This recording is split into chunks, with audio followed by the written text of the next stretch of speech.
What's happening, everybody? Welcome. This is Whistlekick Martial Arts Radio, and on today's show, I'm joined by Benny the Jet Urquidez. Yes, some dramatic pacing there. I had a great time. It's a great episode. Hang tight. If you want to know all the things that we do and why we do them, you can go to whistlekick.com. But here are a couple of the highlights. Here at Whistlekick, our goal is to connect, educate, and entertain martial artists of the world, traditional martial artists. Our mission, our overall goal, or the reason we get up in the morning, we want people to train. I want everyone in the world to train for 6 months. I think the world would be a dramatically better place if they did. And so that's why we're doing all the things that we do. You can go to whistlekick.com. You can see all the things that we do, from the programs and the products and the projects. There's a lot there. Whistlekick Martial Arts Radio gets its own website at whistlekickmartialartsradio.com.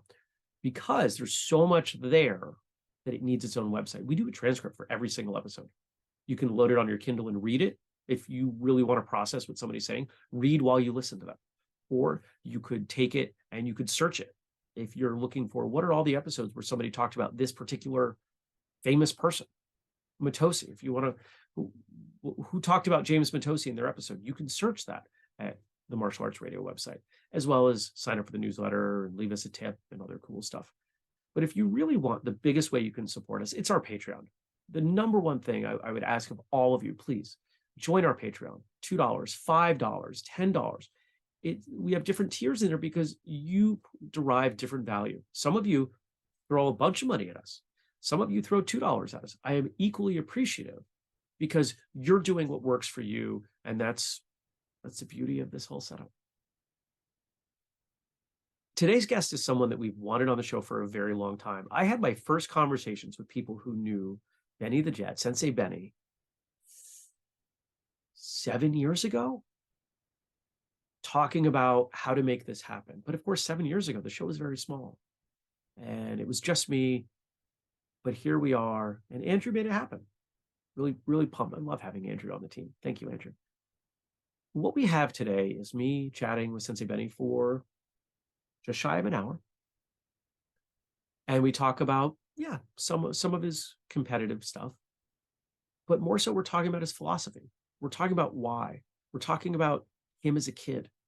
We're talking about the things that I haven't heard him talk about as much.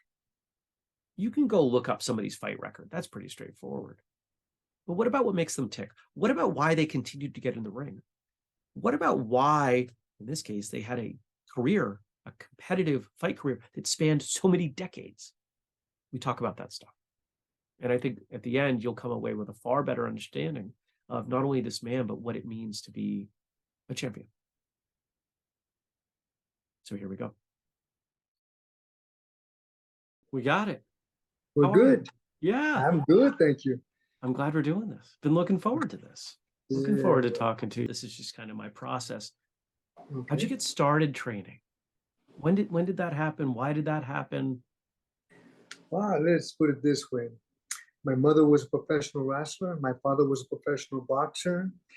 When kids at 3 years old had fire trucks, I had boxing gloves. So I was competing, at the age of 5, boxing, Pee Wee division. And this was at the Olympic Auditorium. This was with Ian Leaton.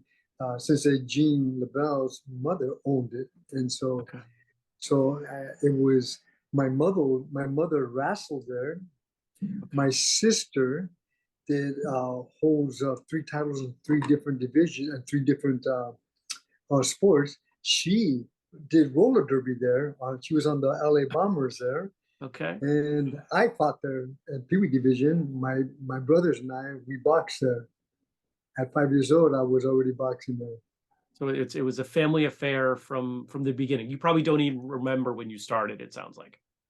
Well, you know what? Like I said, and 58 was my first fight, boxing.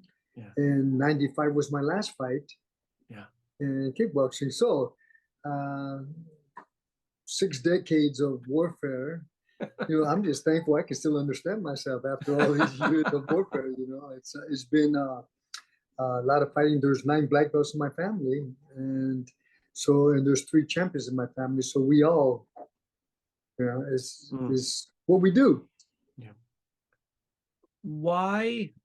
Well, I'm going to assume that your parents got together in part because they had that fight mentality in common. Was coming up, let's collectively call it fighting, was coming up fighting important to them for all of the kids? Or was it something that because you looked up to your parents, you all wanted to do?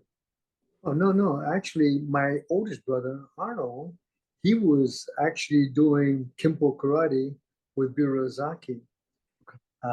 Actually, I didn't really. I love boxing. My father was in it, and he kind of pushed us all into it, and so I was doing boxing, and my brother was doing Kimpo karate. My oldest brother, and uh, he, for some reason, wanted us to go into martial arts. I didn't want to go. My brother didn't want to go. We cried for us and this and that. And he just forced us to go. Really? And so finally, one day, I just got really upset, and I said, "Okay, I'm going to get so good, I'm going to beat you up." How much And older is he? I'm sorry. How much older? Let me see. Probably. Let me see. That was 7 when I started Kempo Karate. So he was probably maybe 10, 10, 12 years older than me. Okay. Yeah.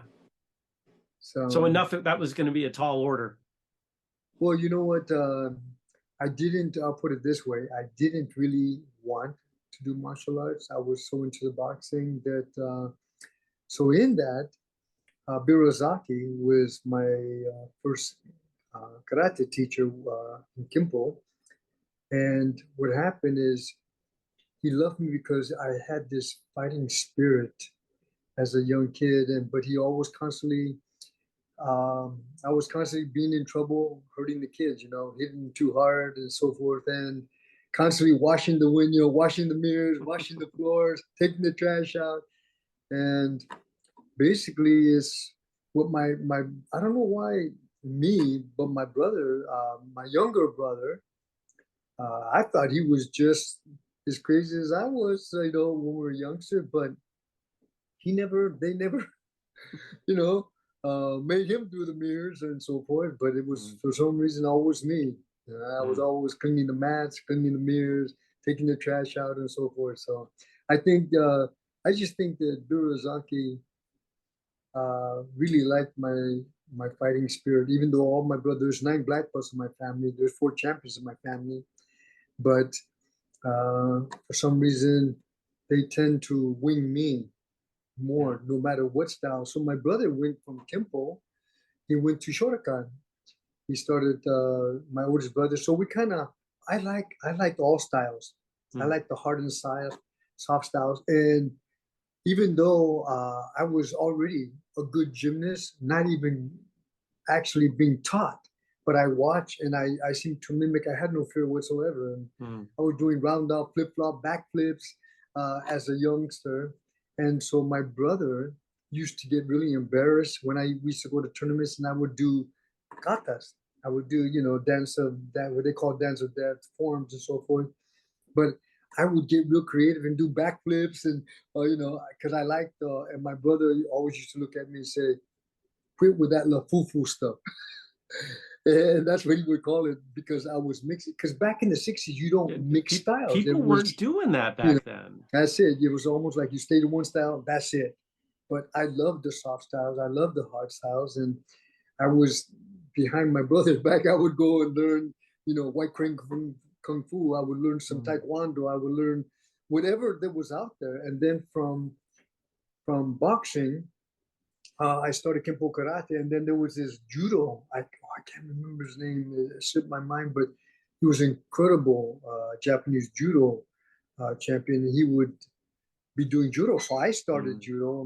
My oldest brother, for some reason, that my younger brother, my oldest brother, and my sister, I was always getting in trouble, so they went up north, and so my mother left me there with my brother because they couldn't handle me. I was just too crazy, just too wild, and that was pretty much my younger days, like each decade, I went from a wild kid, from the time I was um, 5 years old to 10 years old. It was just when it came to fighting is something that I just really loved doing, but I always got disqualified, or the parents always complained to my brother and Birazaki that I was hitting too hard, and they didn't want their child to spar with me or fight with me in the ring, in the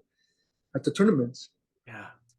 So it was just kind of that kind of thing from 10 years old to 20. It was probably my darkest side of where, because of my size, and I was not that tall, but everybody, I had a reputation, and everybody around that was uh, an hour and a half to 2 hours away, they would come and challenge me. So I would make my living, put $100. Now, $100 back then was a lot of money. A lot of money. And so I fought in the street with no rules, and just it didn't matter what size. I fought guys that were, I was 15, they were 35, they were, teeth, no tooth, and this and that. They were just street fighters, and uh, so I had no fear whatsoever. Did your family know that you were doing this? My younger brother and my brothers used to, older brothers used to say, hey, have more discipline, more respect, only use it for this and that. But because they challenged me, I didn't refuse it. I said, okay. You And weren't when going out seeking it, it was coming to you. yeah, only because of my size. And I had a young look back then, I had a baby face back then, and they couldn't believe that it's small, and that with my looks and this and that, how can I have done what people are saying? And people started spreading rumors about me, and so people that were good bar, these guys were nightclub, and they were in the front door and this and that. They just wanted to test me to see if it was true of what people were talking about. Now, I've heard, we've had a few people on the show over the years that their kind of earlier days in and around martial arts did involve some street fighting. And when I talk to those folks, they all kind of acknowledge that had an expiration, that at some point something wasn't going to go right, and it would go bad. Did you ever have thoughts like that? Because you were young. Did you ever think I could lose, and I could lose badly? Let me put it this way. I'm not afraid of death. What can anybody else possibly do to me? Shoot me, stab me? I'm not afraid. I'm not afraid of the next world. Okay, so I had no fear whatsoever, even as a kid. My mother was a very spiritual woman, and she's Native American. And my father was, from Spain, very macho, boxer, ladies' man, such and such. And so, as far as I was concerned, I wasn't afraid of pain. I wasn't afraid of death. I wasn't afraid that, what can they possibly do? Knock me out, stop me? But I had no fear about it at all. So if I had no fear in the street where there's no rules, why would I have fear in a ring or anything else? And that's what I was thinking as you were talking, because when I talked to some of the folks that competed during your career, folks that you've known, folks that you've sparred with, every one of them says kind of the same thing. You might get him first, but he's going to get you quite a bit afterwards. That you were not afraid, that you were gonna make it happen. My first fights, I was knocking people out in the first and second rounds, and back then, NBC, CBS, they came in and they said, "Look, if you go more rounds, we'll give you, we'll pay you extra." So they paid me to go extra. So I started knocking people out in the fifth and sixth round. In other words, they needed more footage. So I gave, and so therefore, I became the people's choice. I give what the people came for. I give them the money's worth. It didn't matter win, drew, or lost. It wasn't the outcome. It was about nobody will leave without getting the money's worth, and because I fought for the people. Mm. Was there at all a conflict in there for you? Because if to let the fight go longer, um, you're not showcasing your skill as readily. Well, you know what? At the same time, let me put it this way. If you had a cigarette in your mouth, I can do a spin kick and take it right out of your mouth. And the point was, I'm accurate in what I want to do. And so one time, they were telling my brothers and the promoters were saying, if you lost, you will get more fights and you'll be more popular if you lost because people are hesitant to fight you or, accept your challenges, stuff like that. And so I said, you telling me to take a fall? And they said, yeah. And so I thought, all right, let me try it. And I was actually uh, this one fighter. He hit me, and I went back to the ropes, and he came at me, and this and that, and I had my hands, and people were yelling and screaming, and I thought that they knew. Like they were booing me, and they were, like, "Come on, get off the ropes! Who are you kidding?" And I had my gloves over my face, and I was embarrassed. I was embarrassed on the ropes while this guy's hitting me, and I said this would be a good time to do it if I was going to do it. But the audience, the way they responded, I was actually embarrassed behind my gloves, so I just pushed the guy back. I got up and I just finished him. Mm. And so I think that sometimes, in the fight game, uh, it's truly it's dog eat dog type of when you're in the fight game there. And for me, I never hit or try to hurt somebody because to me, if I hurt them, I'm taking their livelihood from them, especially if they're married and so forth. I don't have that right. So I go out there, do my job, and if there's sometimes if instead of punishing them, um, I only did that to one guy because he was so cocky and so, you know, I struck him this and that. He went up to the rope and I backed away and I let him get back up and I went there and he was going down. I backed away and I just didn't, it was just one guy that I've done it just because of his attitude and so forth. But I've never went out there and tried to, especially their family out there, if they're married or girlfriends. I don't want to make them look bad. I just sometimes, if I realize that I'm hurting them too bad, I just knock them out. So that way I won't hurt them that bad, or they won't take the punishment. Even though a lot of them, I have to admit, man, they had strong jaws, a lot of heart, but I just had I guess too much experience over them. So and it's 80% mental, 20% physical, and 99.9. The rest of that is emotional. Did you ever want to be anything other than a fighter? Well, I became a stunt coordinator, an actor. I became a lot of different things. As a kid, let's As go a back. kid, Yeah, tell you the I mean, truth, you kind of had a perfect path into becoming a fighter, but I'm wondering if you ever had thoughts about doing actually something back else. then, I never thought about being a fireman or a Really? policeman or, back then I guess I was running from them, and I didn't think about being a police officer or a fireman or somebody with that type of authority. And even though for some reason, I really love sports. Everything came to me natural. My coach when I was playing football, he would tell me, I need that guy out. And I said, no problem, coach. And I would go out there, and once I tackle them, they don't get up. And so, I was too small to play basketball, but I love basketball. And when it came to soccer, people were afraid that, because when I kicked, I had big legs and they were afraid, and I wasn't, had no problem going shin on shin with somebody. And so I think that back then sports was, I was very, when I played baseball, was very good. It's just uh, once I got to that point, it's like, okay, I did that. Is there all there is to this? And once I knew, I went to a completely different sport, you know. And so that's why in the martial arts, I went from a soft style to a hard style, from a hard style to a soft style, back and forth. And it is not that I was bored, but I learned quickly.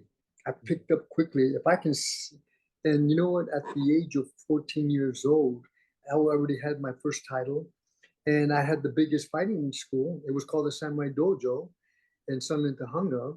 And my brother and I and my brother-in-law, we would run 18 miles up the hill to where the school was. I would teach and this and this, and then they would drive us back. It was just thought that everybody did it. You know, it was just something that we did, and it wasn't. We never talked about it. We never boasted about it. We just did it. It was just that. It's like that was just the way of life. Everybody else did it. I figured, hey, you know, that's natural. Let's go. Let's do it.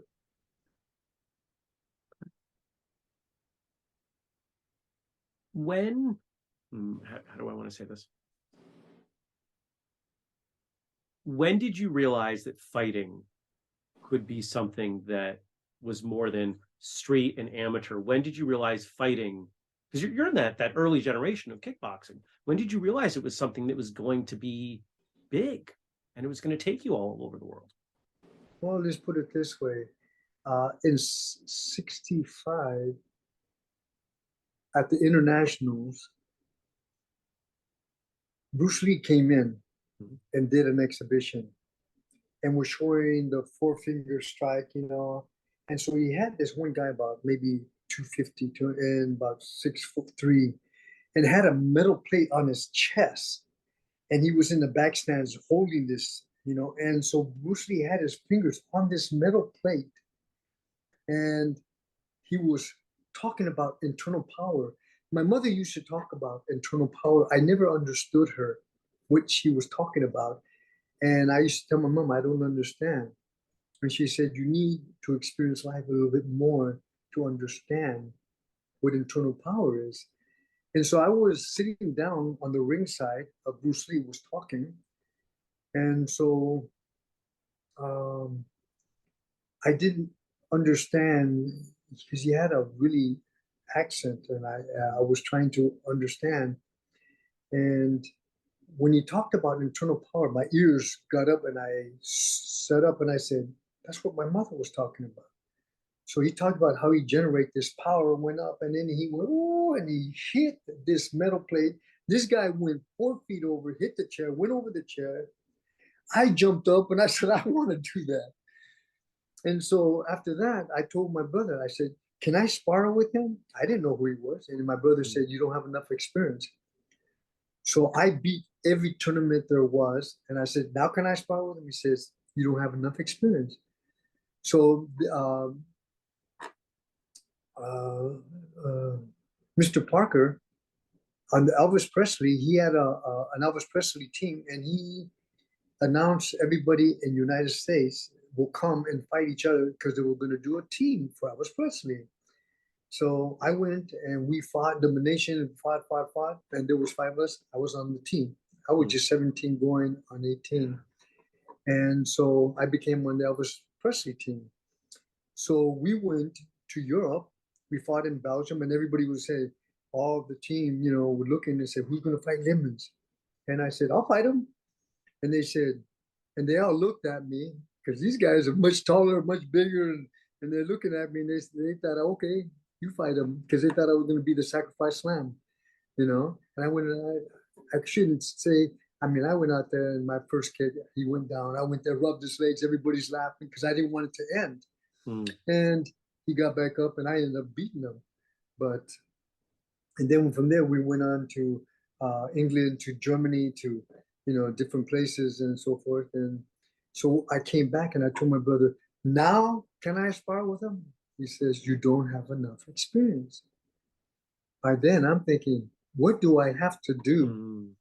So I started boxing professionally with Bobby Chacon and Randy. I started actually really boxing and just being their sparring partners, getting them ready for their titles and so forth. And uh, I was turning pro boxing because I wanted the reality of it. Mhm. And so full contact karate came in. And this was in Hawaii. This was like in '73. No rules, no weight divisions, and everybody went. So I went to Hawaii. My brother went to Hawaii. My brother-in-law went to Hawaii. We all fought there, and they said the prize was $5,000. I said, "They're going to give money?" They said, "Yeah, $5,000." I said, "All right." And I said, "But I'm not going to get disqualified." They said, "No, it's to the knockout." But I won't get disqualified. And they said, "What do you not understand?" I couldn't understand because I was getting disqualified constantly. So we went, and this was at the Blaisdell Arena, you know, and in Hawaii and so forth. I fought, I think I fought 6 or 7 times on that day. That first time I knocked somebody down, he was out. I said, "Oh, shoot, now they're going to disqualify." And they raised my hand. I said, "Oh, I didn't get disqualified." So I fought 6 others. And so the next day, on Sunday, was supposed to be, for the finals. So I end up fighting Bernice White, was the Marine champion, strong. And so I fought him. I stopped him. I beat him.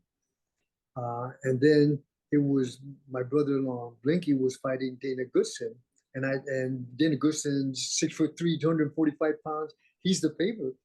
So I told my brother-in-law, I said, "Look, if you don't knock him out and stop him, you're not going to win." I said, "If you can't do that, at least hurt him for me."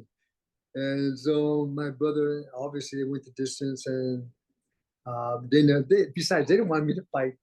My brother-in-law, they wanted to fight David and Goliath. They wanted me to see me fight Dana. So I ended up fighting Dana, and we went. I tell you what, he elbowed me. I must have lost 2, 3 inches, man. Just elbowed me behind my neck. I thought to myself, "Oh my god!" And so I'm a good judo man. I actually picked him up, threw him on the ground, jumped up, stomped on him. I pinned him. I spit my mouthpiece out, and he started to spin me over. So I bit him on the chest, and he palm struck my face. And he got up. He said, "You bit me." And I said, "I was getting tired." And I can see my teeth mark on his chest. But I ended up stopping him in fourth round, and but he was incredibly warrior. What a strong warrior! And I known him from for a while, and we became very good friends.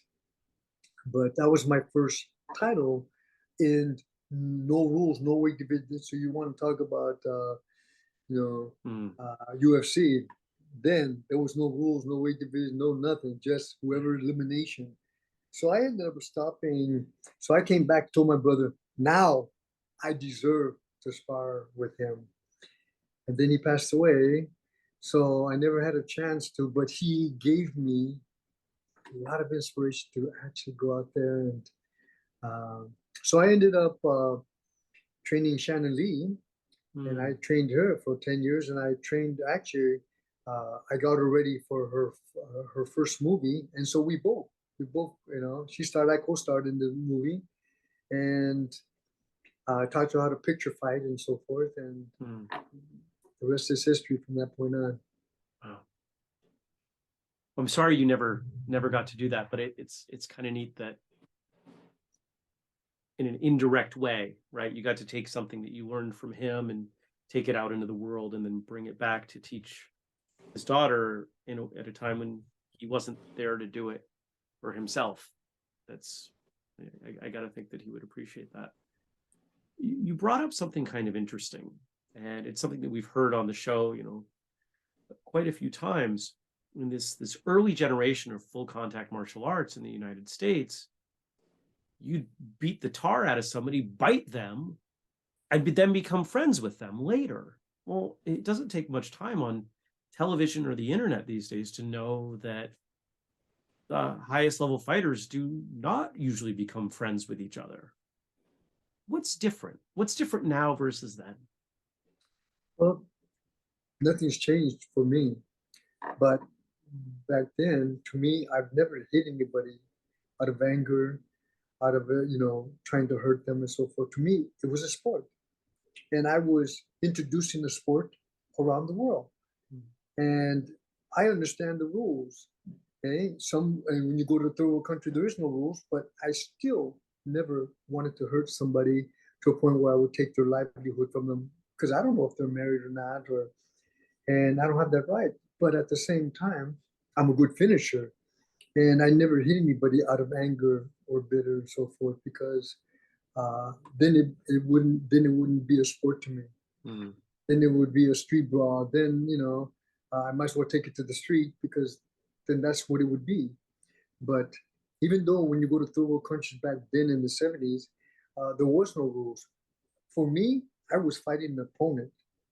For them, they were fighting for their country. And I didn't understand that, but it didn't matter to me because I was looking at an opponent and whatever, whether he said, he's gonna pull my arms out of my shoulder, hit me with the bloody end of it, la la la. I just smiled. When I jumped on the scale, I looked at my opponent and smiled, gave him a thumbs up, and they were pissed. But when the bell rang, I knew right off the bat, after the first round, I knew everything I needed to know about him, and then it was just a matter of, okay, I take my axe out and I start chopping. Mm. And the moment I see that their legs start to give, I don't let them breathe. I just hover them, like a blanket and don't let them breathe. So, and then once they stop, it stopped. And that way I don't have to go in there and hurt somebody because of his energy or his words and so forth, because words are very strong. And usually people come out of there, and some people fight with anger, some people fight with fear, some people fight frustrated, some people, very few that I fought with confidence. So to me, I fought as a sport. To this day, I look at it as a sport. No other way. I'm not fighting no country. I'm fighting a warrior in front of me that deserved the right to be in front of me and express what he loves doing. Which of your opponents did you look up to the most? All of them. Respect the most. All of them. Because you know what? It takes a lot to get in there, first of all. Sure. Second of all, whether he sacrificed something or not, I don't know. But I know what it takes.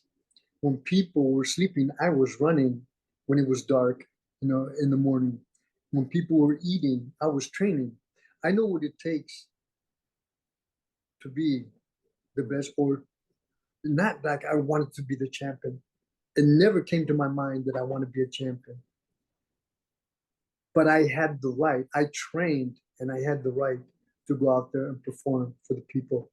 And basically, I became the people's choice because I give them what they came for, a show. That's what they paid for. I give them a show. Okay? Not me trying to hurt somebody or prove something, because that's not what I'm about. Never has been, never will be. Okay? To me, it's a sport.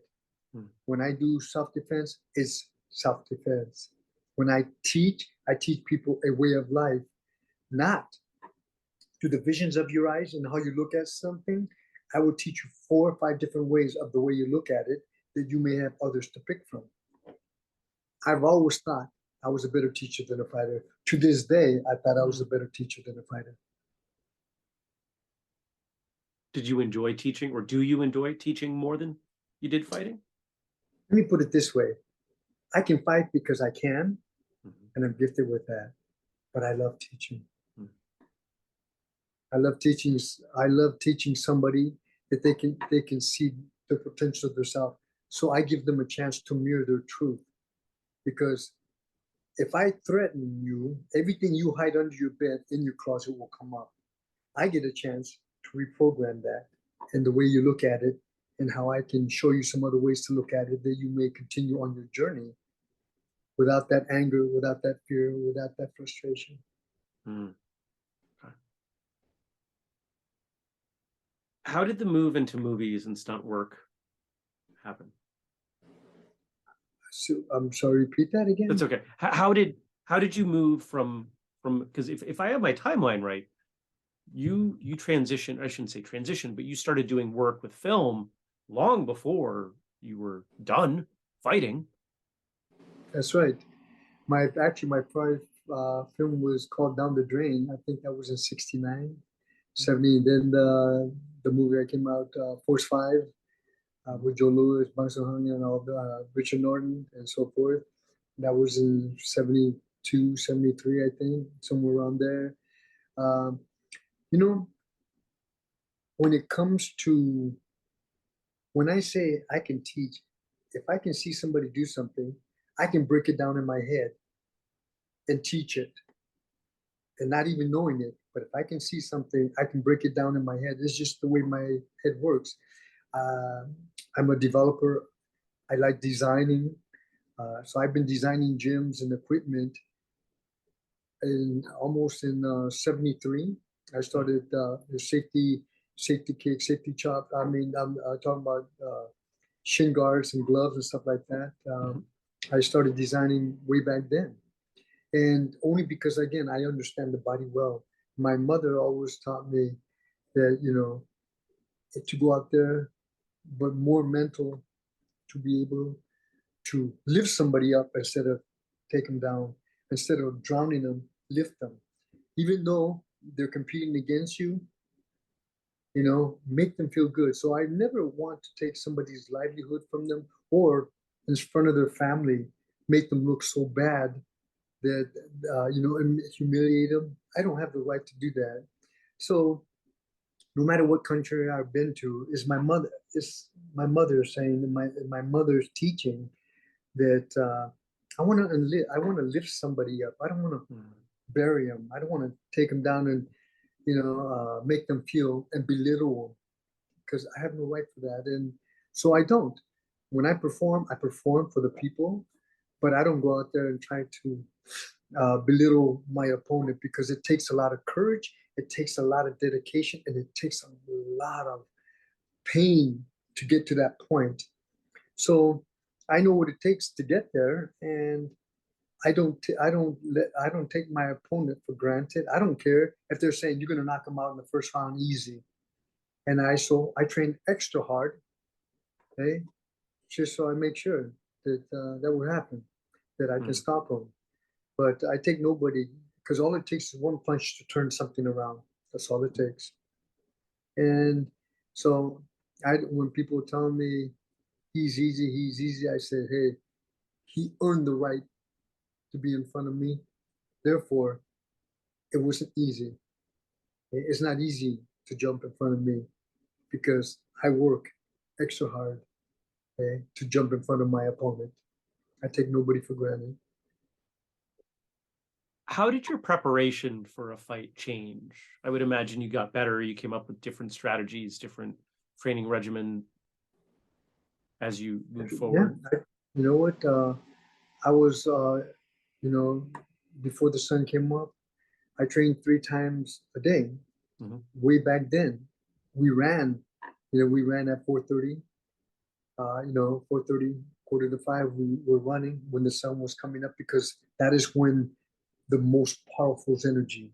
When you're rising with the sun, the energy Mm. is picked up. So we're running, doing our cardio, doing what we got to do. We do sprints. We carry logs. We do all kinds of things as we're running for strength work, strength cardio. Then after that, we go home.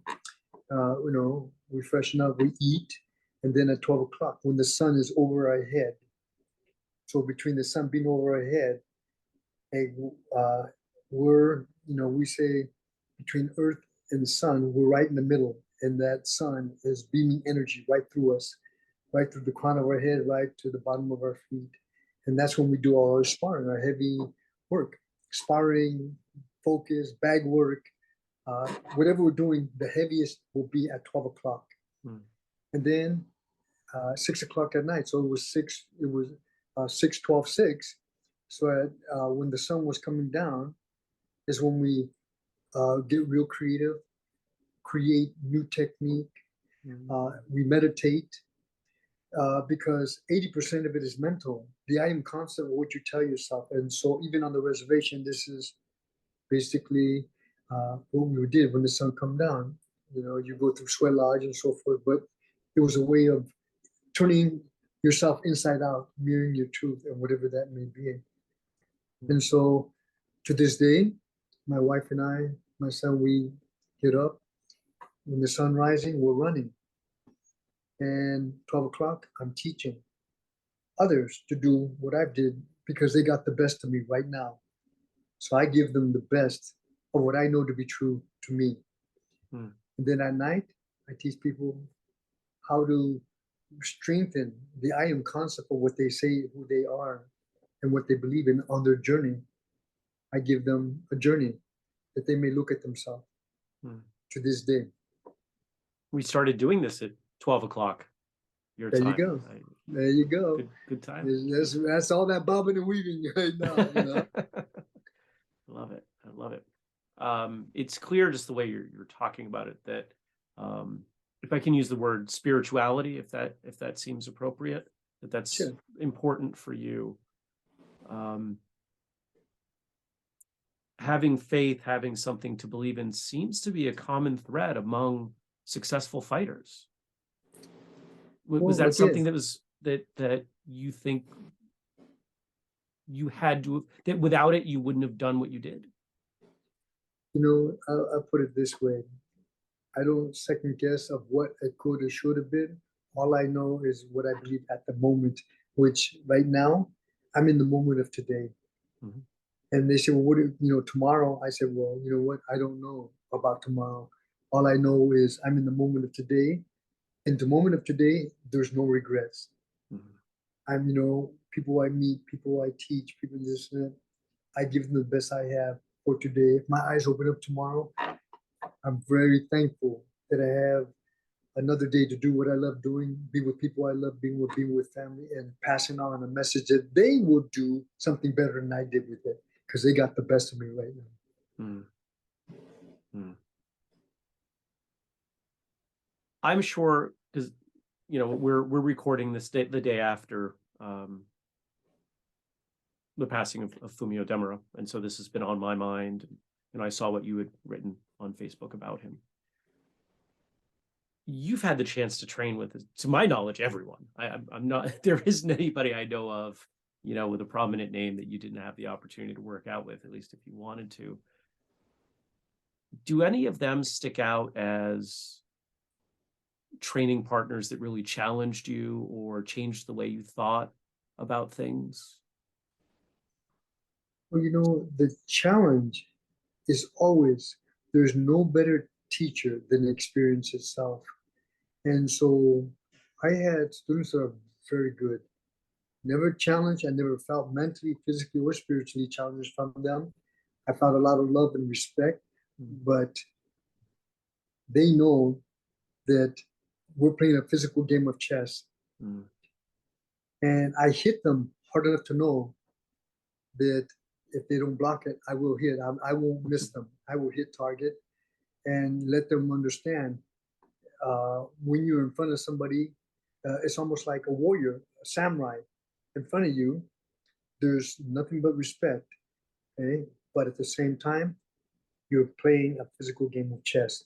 And how sharp you are under pressure, because if I threaten you, everything you hide under your bed in your closet will come up.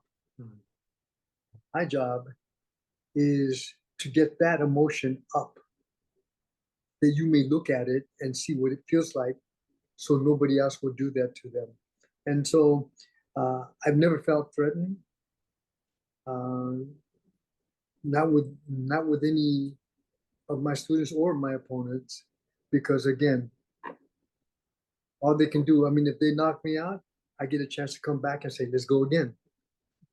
Simple as that. I get a chance to do it again. And to the point where I think, okay, now it's your turn. I pass the baton to you. Now you run with it. Because again, I have nothing to prove other than the fact that I had nothing to prove back then. I have nothing to prove right now. I do it for the love of it. Not because I have to prove it, because I think I'm macho or this and that. I don't think any of that. I love, okay, what I teach is a way of life, and I love passing information of experience that I know to be true to me, that I can give to them, that they would do something better than I did with it, because that is my riches. That is the only thing I'm taking, is my experience and my knowing what to be true to me. That's my riches. Not my house, my cars, or anything else. It's my experience. You've mentioned students a few times, and it's clear that you're passionate about teaching. You have a school, a formal school in the way that we might think of it? I do. Matter of fact, I'm working with go-kart, Sensei go-kart right now, in his dojo, and half of the school is all grappling. The other half is all stand-up. I take care of all the stand-up. He takes care of the ground. And so what I do is I get a chance to what I call a 3-foot shooting, because the fight is 3 feet away. You're still shooting at your opponent. That means the fight is still going. Okay? 2 feet is a kicking zone. 1 foot is a punching zone. Anything closer than that is standing chokes, arm bars, and then take down, tap or snap, one or the other. So and that's, so we pass it on to Sensei Go-Kart, and Sensei Go-Kart takes over from there and gives them a ground. I mean, to be on mats is one thing, but to be in concrete, it's never a win-win situation. But again, I think it's a great self-defense. What he has to offer, I've never seen. I mean, I've been around this globe 5 times in the fight business, 5 times in the film business, this and that. I've never seen his type of, the way he puts it together. Incredible warrior. So I enjoy teaching stand-up and going to the ground. And I even go in this class and I start grappling. I come from a judo background, and it's easy for me to do, but leg locks or stuff like that, I've never seen. As much as I've been around the world, I have not seen that kind of groundwork. He is truly. That's why he's the champion. That's why he's the best when it comes to groundwork. He's the best of the best, and I'm really having a great time.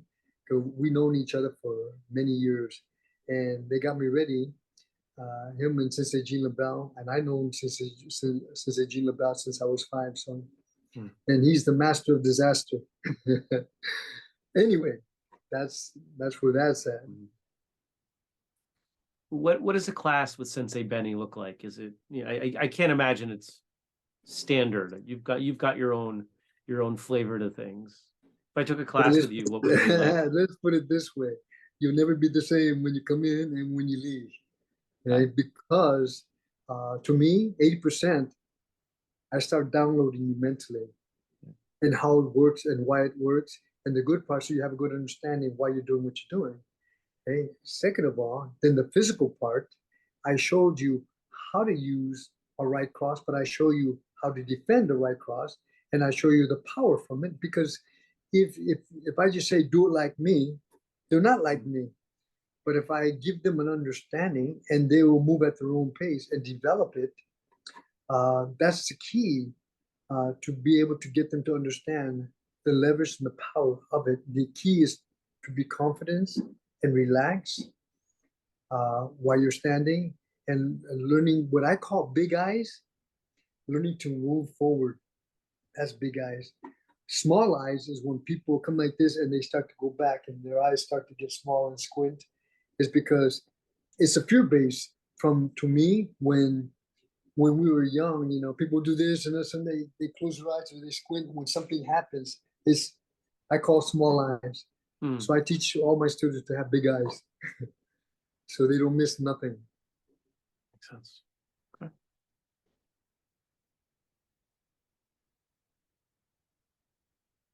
Are you still working on you? Are you still developing as a martial artist? Are there things that you're practicing? And it's an odd question for me to ask, but my gut tells me yes.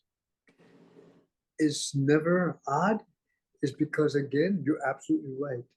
To this day, Sensei Go-Kart looks at me and says, "Man, at your age, you starting at this age?" I said, "I've never stopped. Sensei Go-Kart, anything you can teach me, and let me tell you, And he's taught me so much on the ground that truly he's a master on the ground. And and then he's not a bad stand-up fighter either, man. He definitely can punch, man, and he's strong. But I I love learning, and anybody can teach me something. I don't care if I know 5 ways of what you taught me. I'll just be thankful you want to teach me something. I love learning at all times, and people call me master. I said, don't call me master, call me sensei. Hey, I'm a teacher. I said, right now I'm learning to master me. When I learn to master me, then I'll go on to mastery. And when you call me master, it's because I'm in the coffin. I'm ready to go on my way. Don't call me master because again, if I'm a master, where do I go? I want to learn. I'm hungry. Okay, so as far as I'm concerned, I'm great at what I do, but at the same time, I'm hungry. I am hungry at this age. I am hungry like I was hungry as a kid. I'm still hungry. Is there I'm anything still growing. specific you're hungry about? Yeah, I'm hungry about the groundwork. About the groundwork. I'm excited when Sensei Gokard, works with me and and he, grapples with me and so forth. Man, I love it. I love it, and so forth. We both get there and and I look at him. I said, "Oh, you already have me in the pin, huh?" And he just smiled. Yeah, but I said, I said, I had that feeling, and so he's a incredible teacher as well. When it comes to groundwork, incredible warrior. But I've loved learning. I love learning anything and everything. And believe me, I have 9 black belts, 9 different styles. I've been training from hard to soft to hard to soft. And if anybody can teach me anything, I say, I promise I'll be your best student. You know, if you can teach me something, I'll just be thankful you want to show me something. So I am open. I'm an open book when it comes to wanting to learn. I love learning. I love learning to this point. That's great. Awesome. I love it. Um,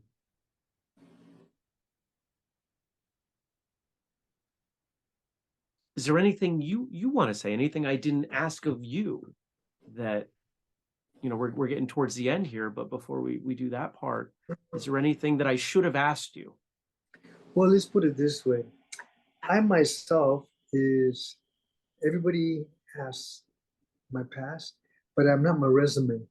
Yes, I did all that, but that's not who I am. That's just what I've done. And uh, at this point in time, where's the jet going? To me, I want to be able to turn myself inside out, that others may see my truth and my love for what I do. That one day I have 7 books out, but I want to write a book about who I am, what I'm about, not what I've done. Because like I said before, I'm not my resume. I did all that, yes. And people think they know me by what they've read and seen. I said, that's not who I am. That's just what I've done. One day, because I design equipment that nobody's ever seen because it's needed in this world. I design machines, that will make your body flexible, more stronger, more quicker. The thing is, it's not out yet, but coming to your neighborhood soon. Oh, At cool. this point in time, I want to do this book about who I am, not what I've done. And this is about looking at yourself, looking at your truth. So this will be my next book, which I think that is something that I would really like to leave this world. There's something that it's who I am, what I'm about, not what I've done, and where I'm going. And because to me, the best is yet to come. I look forward to reading it. All right. I hope you write it soon. Yeah. Beautiful. I know we've got some links and some social media stuff. I don't know if you want to mention that. We're definitely going to put it in the show notes. Bennythejet.com and your socials are all kind of based on that, right? If people can Yeah, pretty search much. Benny Yeah. the Jet, they're going to find you. There you go. A lot of them, yeah, exactly. You go to Benny the Jet and you hit a lot of different things going on right now about me. Because again, the jet's still flying. The jet's flying, and I haven't been grounded, so still going at it. Even with this, you know, this COVID didn't stop me.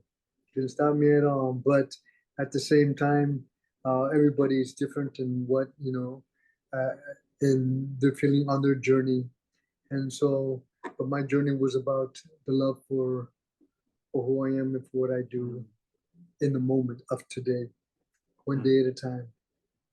Well, thank you. Such a powerful message. And so this will kind of take us to the end. So I'm going to hand it back to you. And we've got people all over the world watching, listening to this.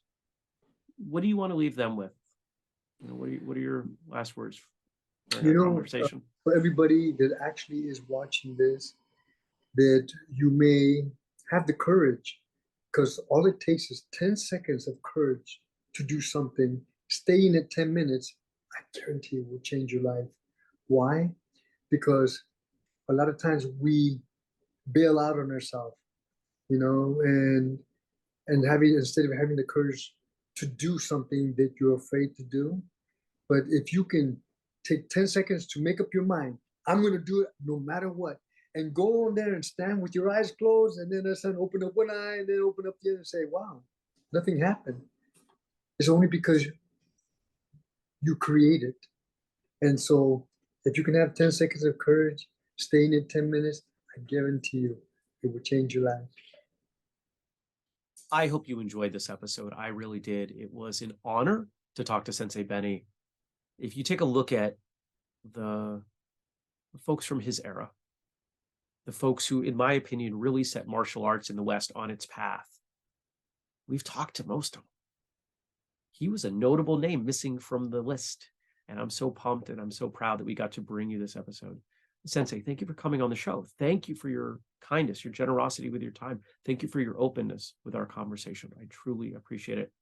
And I'm sure I'll see you at an event soon. Audience, do you appreciate what we do? Does it mean something to you? Please support us. I'm not going to tell you how you have to support us. It's all optional. But here are some ideas. You can share an episode. You can check out the whistlekick.com/family page. You can join our Patreon or leave a review somewhere. There are so many ways. If you want the whole list, go to the family page. That's why we set it up. Two other things that you should know about. I do seminars. I offer seminars. And if you want to talk about what those mean, it's philosophy. It's moving philosophy. It's how to become a better martial artist. I'm not going to say your kick is wrong here. That's not what I do. I'm going to help you understand how your mind and body work together to make you a more efficient martial artist that learns things faster and more effectively. That's what I do. Or we can apply that same sort of approach to your martial arts school. Would you like more students or more profit or more revenue? We could do all of those things and much more. Reach out to me on either jeremy@whistlekick.com. Our social media is @whistlekick. Follow us everywhere: YouTube, Twitter, Twitch, Instagram, Facebook. There's some other things out there that nobody uses, but if you look for us there, we're probably there too. Until next time, train hard, smile, and have a great day.